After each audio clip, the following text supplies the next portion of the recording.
My name is Richard Gleave. I'm a professional dancer who's danced for many, many years. I retired from competing quite a few years ago now, and I enjoy teaching and judging, not only in London, but also throughout the world. So my name is Anne Gleave. I retired in 1994, and I enjoy teaching, lecturing, adjudicating, as Richard said, not only in the United Kingdom, but throughout the world. Well, dance in England and the UK has always been popular, and ballroom dancing has been around in this country since about 1920, 1925, something like that. And it's been developed over many, many years, and has had a big influence on the culture of the English people.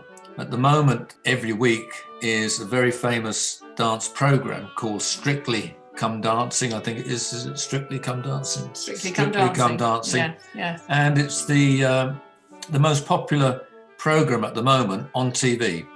So that will give you an idea how popular dancing really is in the UK. Very, very, very popular. Yeah. And actually that program goes on throughout the world. So Strictly Come Dancing is something that has clearly affected people, and when they watch it on the television, it does actually generate a sense of freedom of spirit and so on. And of course, people love to watch dancing. So this program that we have in the United Kingdom, that was the flagship event, has now been sold, I believe, throughout the world.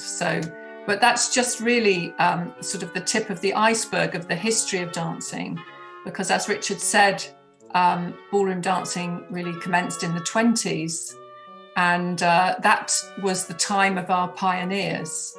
And at that time, the pioneers were highly educated people, and in England, certainly at that time, we had quite a strong sense of a class system. And the pioneers of ballroom dancing were really from the higher classes of the United Kingdom, and they were highly educated, and they were able to lay down the first ballroom dancing technique.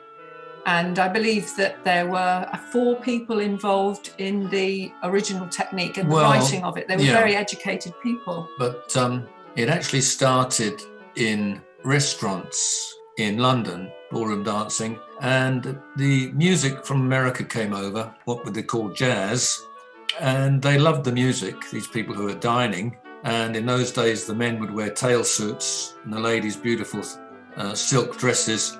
And they thought, oh, that's lovely music. What shall we do? Well, why don't we dance? So they got up together and danced. They had, in Foxtrot, 2 steps, what we call today the feather step and the 3-step. And they would do that all the way around. And gradually more and more people picked that up and they wanted to dance. And from that, as Anne said, some very, very intelligent, highly educated people became professionals.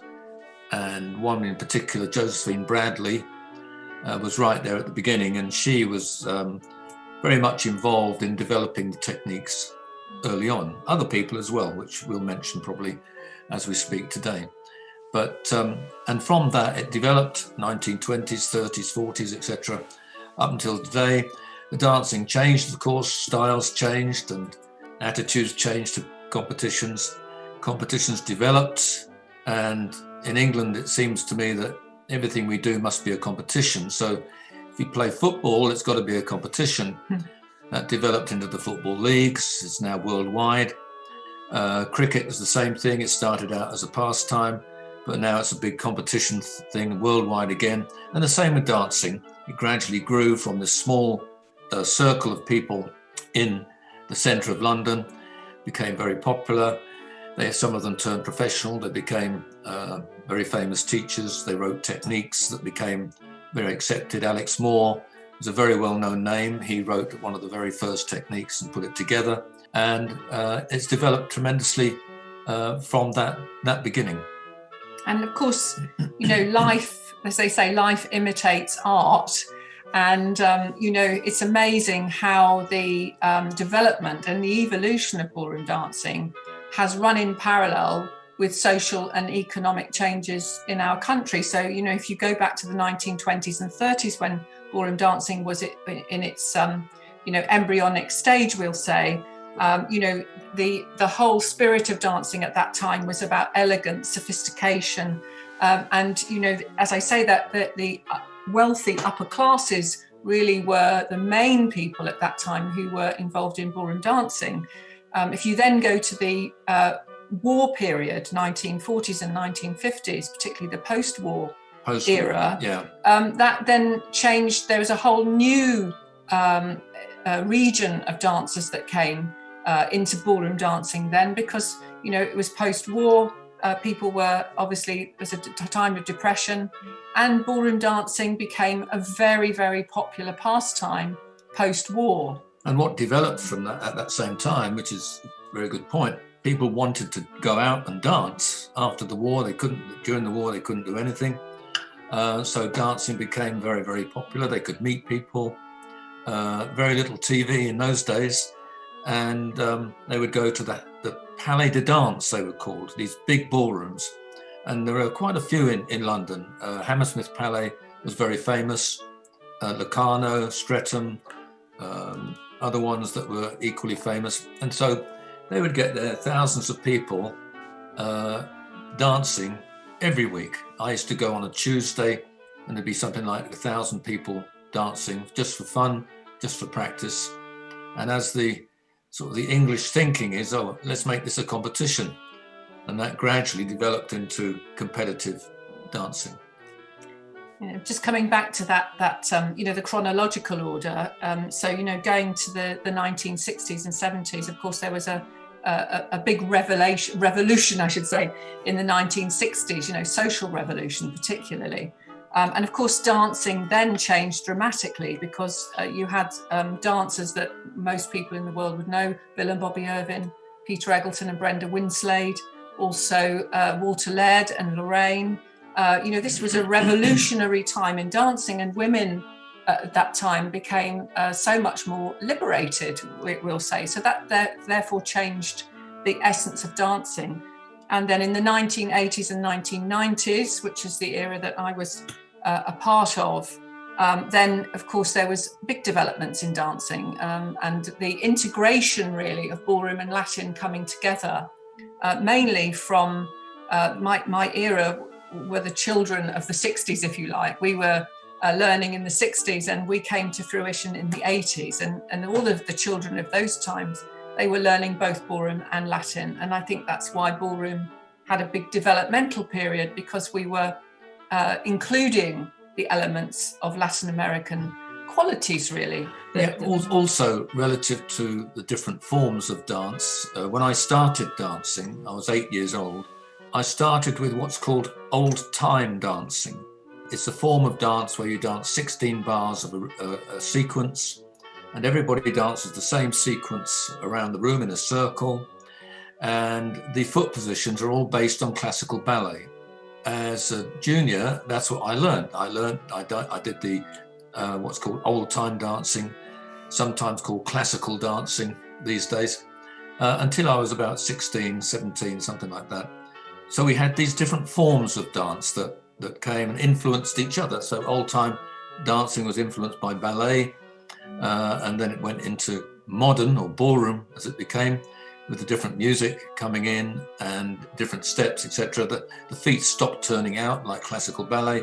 They started to become parallel, and that started what you were saying about the era in the 50s, 60s, etc. And of course, the advent of the Hollywood industry, that also went on to affect, you know, ballroom choreography, the big band sound, and so on. All of these factors run in parallel. So as I say, life really does imitate art. And if we bring it right up to the current day, with the advent of modern technology, which of course has speeded our lives up immensely, if you think about choreography and you know, dancing in general today, we have energy, we have speed, and we have a whole new world to deal with. And very often, you know, you can have a partnership where one part of the partnership is living in one country and one part in another. So it's really, I suppose, learning on the go,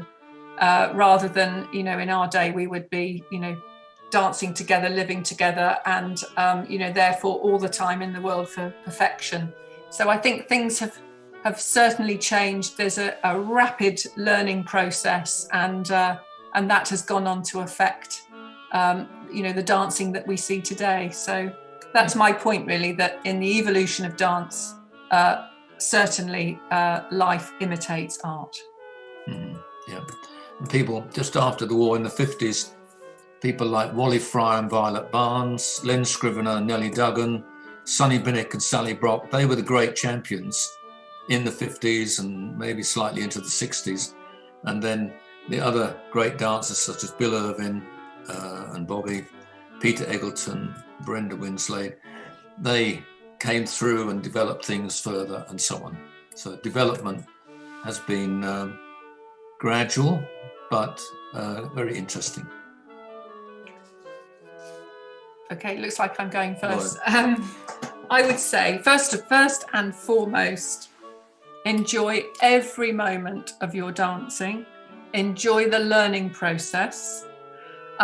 Yes, do set goals because they're very important. But I would say, as much as you must use your body and to have a body that is physically prepared to dance, and that, of course, is exceptionally important. If you don't have a machine that can do the job, then, of course, you're not going to be able to dance for your optimum. So prepare your machine to dance. And I would also say, use your intelligence. So learn how you learn best. It could be through your visual learning. It could be through your intelligence of reasoning. It could be through your ear, through your sight. It could be through many things. But understand how you learn best. Use your intelligence, and forget results. Really, if you have a bad result, move forward. Don't look back. Just look forward, and love every moment. That would be my advice. Because your competing life is very short, actually. It's gone within the blink of an eye. So enjoy every moment. I would say again, I'll come back to what I said earlier, the love of dance, the feeling of dance is what really attracted me and kept me going. Of course, did I want to win? Yes, I did want to win. But that was not in my control. That control is in the judges, and I just hope to try and dance as best I could. And that's my advice to everybody. Really study dancing, enjoy it, and get a good partner.